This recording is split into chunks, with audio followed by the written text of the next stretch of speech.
say thank you sa mga ginamit ni Lord. Kaya yung mga bata is nag-effort sila to come to say thank you sa mga tao ginamit ni Lord. So, para sa start ng pasasalamat namin bilang mga disciple, merong inihanda si Jillian na maikling tula lang for the leaders.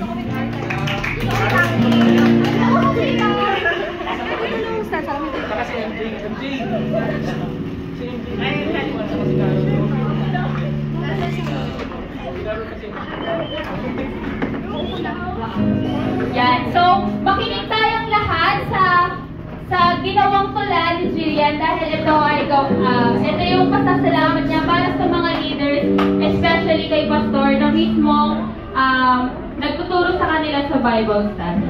Hinig po tayong lahat. Hello po!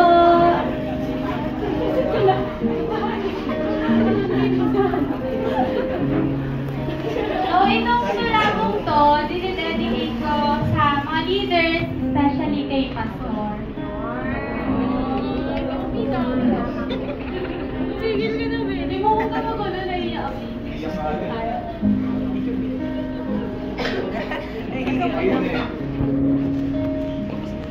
Pasasalamat sa lahat ng kanyang ginawa, pati na rin sa lahat ng kanyang pamasalita. Si Pastor ang maaasahan sa tuwing ikaw ay naliligaw ng landas. Ipapaalala niya sa iyo ang sabi ni Ama na huwag kang aatras. Si Pastor, hindi lang basta pastor, kundi kaibigan at ama. Gagabayan ka sa oras na ikaw ay pagod na. Ipaparamdam sa iyo ang isang tunay na pahinga at kung paano umihimbi ang isang tunay na anak. Lahat ng sakripisyo at pagod hindi niya initap. Handang gawin lahat upang tayo ay sumaya. Tinuruan niya tayo kung saan ang puso para sa Diyos, maglingkod at magpuri ng lubos. At sa mga leaders na ating mga tagagabay, pagmamahal nila sa atin ay walang kapantay. Sa pagpayo sila ang nangunguna. Papayuhan ka sa mga galaw mong matika. Mga leaders, sila ang magsisilbing ate at kuya na iyong mga tagagabay sa tuwing ikaw ay tataya. Tataya sa mga problemang kailangang harapin. Kasama mo sila sa paglutas ng mga suliranin. Kaya, salamat. Salamat sa inyong sakripisyo. Salamat sa pagbibigay ng buong puso. Salamat sa mga Bible study na inyong binuo. Nagkaroon kami ng tunay na kaibigan dahil dito. Salamat sa pagtaya ng allowance nyo. Salamat sa walang sawang pagpapayo. Salamat sa pag-alis sa amin sa madilim na mundo. Salamat dahil kayo ang nagsilbing ilaw namin patungo sa bagong yugto.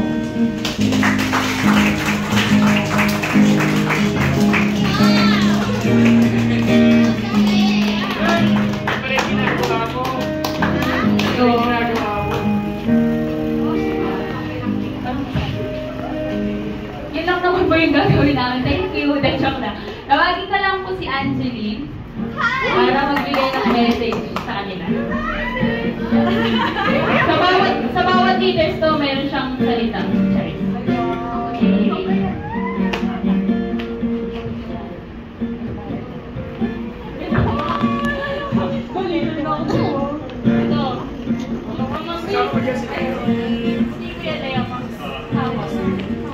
Nandito ka po.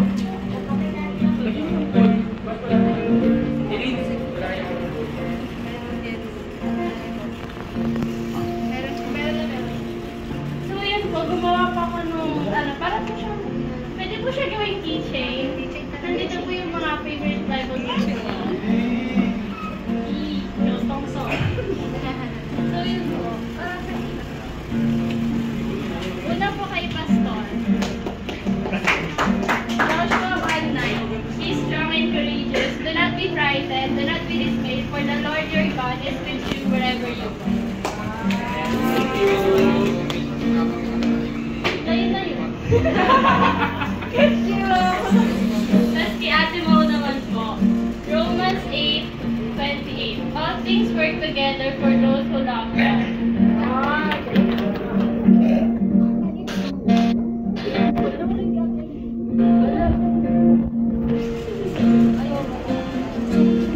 Si Ate MD po, saka kay Kuya Prince.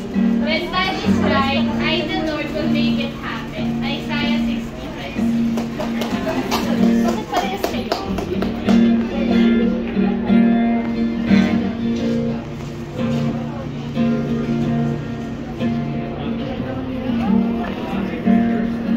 Tapos yung pinakamababa po kay Ate Maria.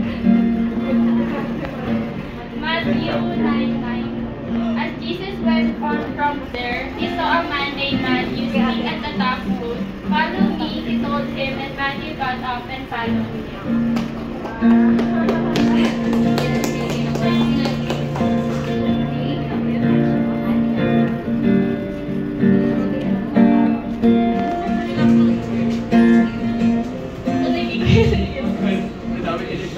Ano po, Romans 1:16. For I am not ashamed of the gospel, for it is the power of God for salvation to everyone who believes. Ito po yung ating ako. Number ko lang 3. Hindi, First John 4:19. We love because he first loved us. Tapos si Ate Ella po, kasi lagi niya sinasagot niya po tayo. Ano po, Jeremiah 29:11. For I know the plans I have for you, declares the Lord, plans for welfare and not for evil, to give you a future and a hope. Alam mo, wala ka na. Ayan, di ba? Sabi nga nung nagkakaroon kami ng meeting sa kabila, nagkaroon kami ng suggestion kung ano yung magandang gift para sa mga leaders. And isa sa mga maganda kong napakinggan is yung sinabi ng isa sa mga kabataan na kaya po namin ibigay yung talento namin, which is very, very encouraging. Yung nila, di ba, binigay niya na yung isa niyang gift. So, ito yung naging sandalan namin. My first one, naging sandalan namin, kasama sa DC namin. Encourage one another and build one another up, just as you are doing. Sa mga leaders po na hindi lang nagbigay sa amin ng tulong para sa pagmasahe, sa pagkain, pero sa mga leaders na handang makinig sa amin kahit anong oras, 3 a.m., 2 a.m., 1 a.m., 1 p.m., kahit anong oras, and sa mga leaders na kayang-kayang magbigay ng pagod nila, magluto, bumiyahe ng mahaba para lang magkaroon ng encouragement sa isa't isa. We just wanna say thank you for giving your all. So, labas na kayo guys and give your gifts to your leaders. Labas na kayo guys. Yan.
Leaders namin, tinatawag ko na si Ate Maria.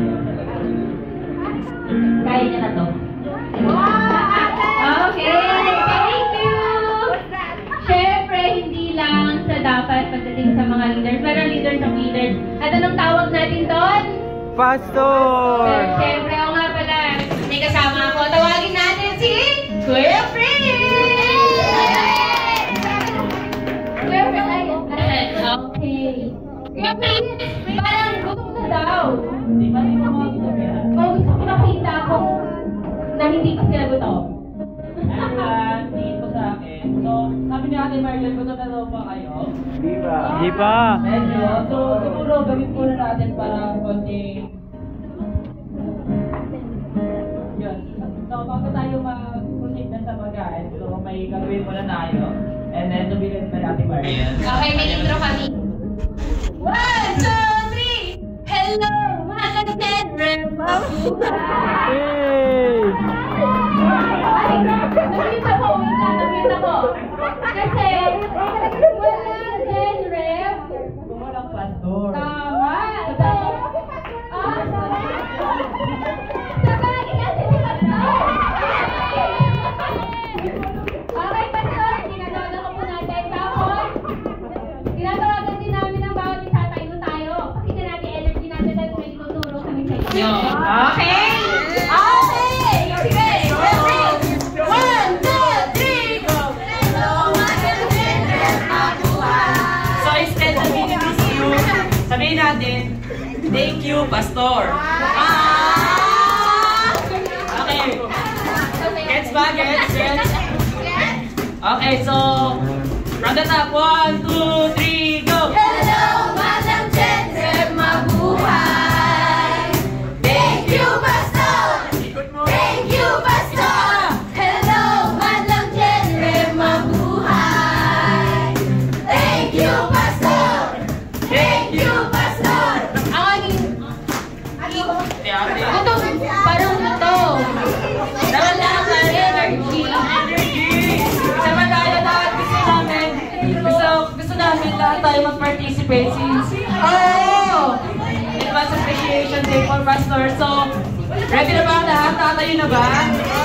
Okay, sige, last one. Dito tayo. Tatutulong niyo, anak ko na. And then, pag sinasabi natin thank you, Pastor, turo natin si Pastor, di ba? Para may recognition or para may... Tuturo natin si Pastor, yun na. Okay! 1, 2, 3! Hello, Madam Tenrem, mabuhay! Thank you, Pastor! Thank you, Pastor! Hello, Madam Tenrem, mabuhay! Thank you, Pastor! Thank you, Pastor! Thank you, everyone! Thank you! So, pinagod namin kayo. Okay. Yes, intro namin para may yes and agad kami. So, this October, we really need to appreciate our pastor because without the pastor, wala tayong ganito. Amen? Wala tayong ganitong church. Wala. Di ba? Parang sa bahay yan. Pag wala ang magulang, wala kayong mga anak. Okay? At meron lang pinili isa ang Diyos kundi ang pastor. Walang ibang pipiliin ng Diyos kundi ang pastor. Amen? So ngayon, it's about time to really appreciate our pastor, everything that you have right now, and yung mga daladala nyo, yung mga, ano pa ba yung, nasa naman si Carol? Okay. So nagre-ready pa lang. Okay, dahil nagre-ready pa sila, siyempre, babawi ako, binigla ako. Siyempre, sino ba si Pastor sa'yo? So yun. So ang word na, umpisa natin sa word na pastor. So sa akin, ang pastor, nag-derive siya from the word pastol, which is nag-guide ng mga sheep. Nag-guide ng mga sheep. So si pastor, and we are the sheep. So then si pastor to guide us, but then again, si pastor, representation natin, but then again, ang pinaka-shepherd natin is si Lord. So si pastor, ang tinalaga sa atin ni Lord na magiging shepherd natin. So, nakikita naman natin sa lahat na ginagawa ni Pastor from communication, pag wala tayo, pag may problema tayo, andyan yung mag-a-ask sa atin, lagi tayo kinakamusta. And sad to say, parang konti lang rin nakakamusta yung Pastor. So, every time na kinakamusta kayo ni Pastor when you are feeling bad, dapat i-reciprocate din natin ng para yung Pastor. Kasi, si Pastor ay tao lang din, so he needs the report of, he needs the reciprocation or he needs the support of his sheep. So, this day, we appreciate him kung paano siya, kung sino siya, hindi lang yung pangalan niya na Michael Alam, kung sino siya bilang pastor. And I hope and I really believe that each and every one of us may ginagawang mabuti. Hindi lang mabuti. maganda na direct tayo ni Pastor patungo sa kung anong purpose ni Lord sa buhay natin. So I hope that this day, huwag natin kalimutan kahit simpleng thank you. Kahit simpleng thank you na pasalamatan lang natin si Pastor sa lahat ng ginawa niya para sa atin. And we believe na itong Genred family ni Pastor is patuloy siya susuportahan sa kanyang buhay, sa kanyang paglalakad bilang pastor ng simbahan na ito. So, Ate Marian, may dagdag. Sino ba yung gusto mong tawagin para mag-message kay Pastor? Sino ba ate? Lalapitan ko. Sino? Parang gusto kong mag-thank you si Leo. Okay, si Leo.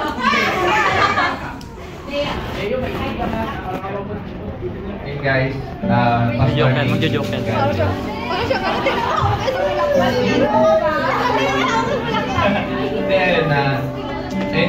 Thank you Pastor sa walang sawang pag-guide sa amin kahit yung iba hindi nakikinig. Or even me. So thank you for a lot of patience na binigay mo sa amin. Hindi yun madali, pero dito sa church, I believe walang ibang makakagawa ng kundi ikaw lang. So thank you, Pastor. Amen. So yun, thank you Leo for that short appreciation para kay Pastor. And Ate Marian, may gusto pa Ako may gusto ko tawagan kasi may kinukwento today. Si Carmela. Thank you, message. Please, dito. Kaya mo na yan, Mona. Oo, kaya mo na yan. Nilabas mo na lahat. Nilabas mo na lahat. Siyempre, hindi lang pinapagaling na ulit. Hello, Mona! Yung appreciation message na to, siguro hindi lang para kay Pastor, para rin sa mga leaders. Pinahal kay Ate Makila, kay Arwin, kila Kuya Lea. Siyempre, especially si Pastor. Laki po sa salamat po lang kay Pastor kasi, di ba, nakita na natin siya umiyak, nakita natin siya sumukot, nakita natin siya magalit, and nakita natin siya nahihirapan. Siyempre, as a sheep, nakita natin na maraming nahihirapan ng disciple na umalis. Like sabi nga ni Pastor, kung nahihirapan siya, what if umalis siya? Paano na tayo? Kaya natin, si Lord yung pinunta natin sa church, pero hindi kaya mag-survive ng church pag wala si Pastor. Kasi siya yung pinaka-leader sa leader. Leader sa leader. Yeah. Kaya super duper proud ako kay Pastor. Actually, nung may nalaman akong kwento sa kabilang church, hindi ko sinasaraan yung kabilang church ha. Like, super na-appreciate ko yung church. Sinabi ko yun sa kaibigan ko na napag-chat ako bigla kay Pastor ko, Pastor, mahal kita. Pastor, sobrang na-appreciate ko yung church. Kasi, doon ko na na-realize si Lord na, tignan mo yung church sa kabila, tinitreat ba sila ng ganun? Parang, hindi ko kasi na-appreciate si Pastor personally before. Kasi, sinabi ko yun kay Kuya Poch na, sabi ko pa, Kuya Poch, si Pastor, hindi ko siya maintindihan. Bakit ang daming bawal? Bakit ang luwag-luwag din sa bago? Bakit parang marami siyang pinagbabawal sa amin? So, na-realize ko yung kagabi lang, na yung mga sinasabi ni Pastor na yung minsan pagalit, minsan yung tono, hindi natin gusto, which is para sa atin din, para sa ikabubuti rin natin. And let's appreciate Pastor kasi kung pag nawawala tayo, siya yung naghahanap sa atin. Pag di tayo nag-message, mini-message na tayo kahit hindi niya tayo nare-reply. Yung kahit simple na hi lang, o sabi natin, Kuya Pres, simple kamusta lang. Sabihin natin, itanong natin kay Pastor kasi kung pagod tayo as disciples, paano pa yung pagod ni Pastor? Like, naaalala ko yun. Ang haba, diba? Sorry. Kasi disrespect ko si Pastor, like, hindi ko alam na disrespectful yun. Sinabi lang ni Ate Mariel sa akin na binabahan ko si Pastor ng tawag. Kasi pag may problema ako, ayoko kausapin si Pastor kasi sabi niya, sabi ni Pastor sa'yo, iyak ka lang pero bukas huwag ka na iiyak. Ganon kasi si Pastor. Nung tinawagan ako ni Pastor, ang ingay-ingay talaga. So, binabahan ko siya nang walang babay, walang ingay. Babay Pastor, mag-hello po. Sinabi ko yun kay Ate Mariel, kasama ko si Ate Mariel yun. Tapos sabi sa kanya, Ate Mariel, bakit mo binabahan ang disrespectful na? Like, sabi ko,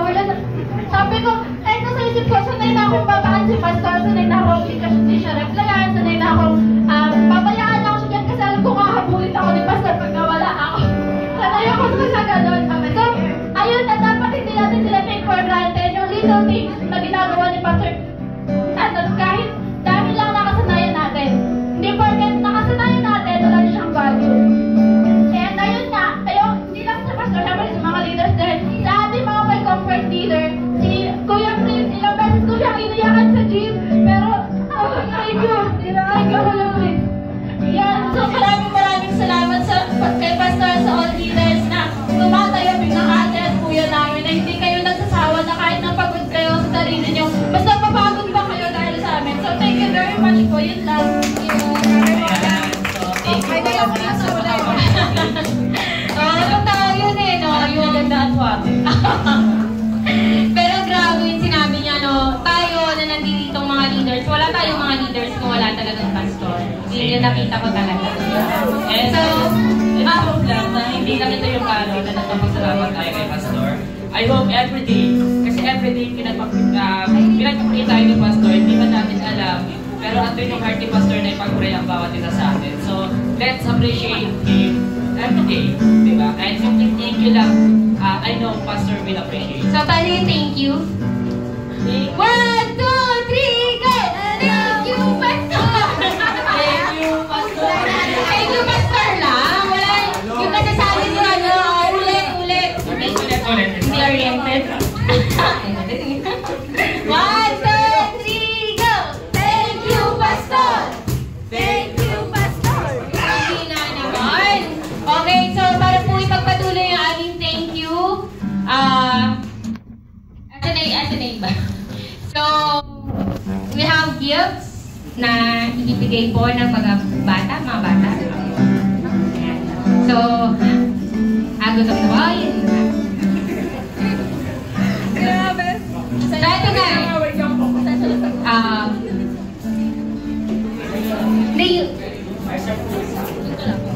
Ayun to. Okay.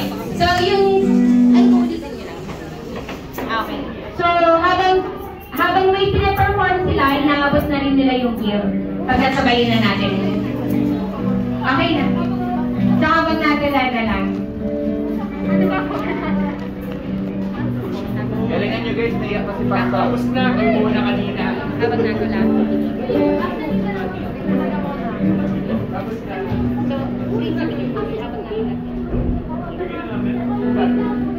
So, kanta po ako, Pastor. Aman, Amen! Amen! Pabilisan nyo, So, habang nagpe-perform po, yung mga may hinanda para kay Pastor, you can give it right now or after, during. Yeah. So, ito pong tulang to, about siya, hindi siya po ito sa lang. About po siya sa aking simbahan. Sabi mo po yung helmet. Dito lang po, dun sa lagi. Ito ay tungkol sa ating simbahan. Ito, ating pangalawang tahanan. Mga tao rito ay tiyak na maaasahan. Sabay-sabay pupurihin ang iisang ngalan. Masaya rito at marami kang matututunan. Mararamdaman mo ang presensya niya sa libre at walang binabayaran. Magkakaroon ka rin ng mga kaibigan na talagang makakasama mo kahit saan. Ngunit, sapat nga ba ang lahat ng ito para hindi ka na muling lumisan? Nakakalungkot pero ito ang katotohanan. May mga gagawin na hindi kaya busy sa kapaluman. Marami at ibang dahilan para lang hindi makapunta ng simbahan. Kung ikaw ay malilig, meron na kakilala. Kesyo ganito at kesyo ganyan. Ngunit ito ba talaga yung mga totohanan? Nariyan ang iyong pastor at elders ng simbahan para sa kagayan. Kung ikaw ay malayas, kung ikaw ay kakilala, kung saan piliin ang pagkakas. At sa iyo'y nananawagan. Huwag ka sanang mamingin ng daraanan. Pakahalagahan mga taong nariyan at ibahagi sa iba ang lahat ng iyong kaluluhan. Thank you, Pastor! Hey! Thank you, Pastor! Thank you, Pastor! Sama! Thank you, Pastor! Thank you! Tapos na po. Isa pa daw. Yes na natin sa meeting na si Elmer. Thank you.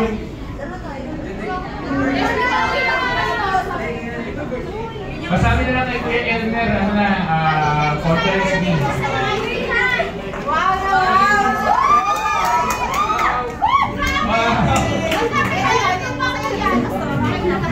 Parang first time ko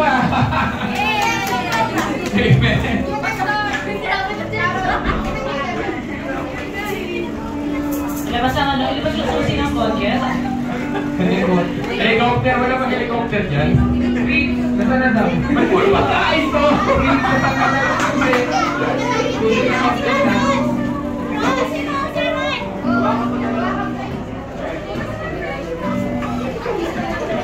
Carol!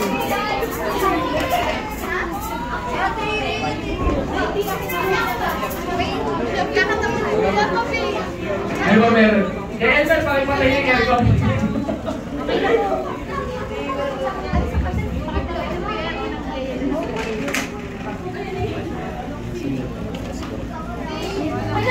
Sige na, game na. Thank you na lang, salamat namin, Pastor.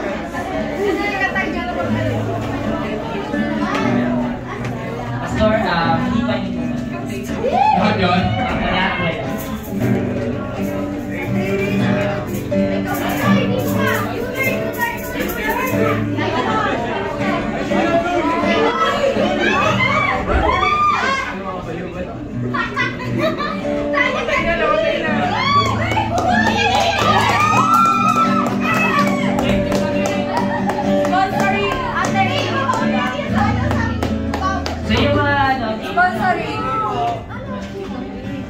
So yung mga ano, Sponsoring ate. and then, syempre, ramdaman natin yung gutom ng bawat isa. So, Amen. ito na natin i-wrap up sa prayers.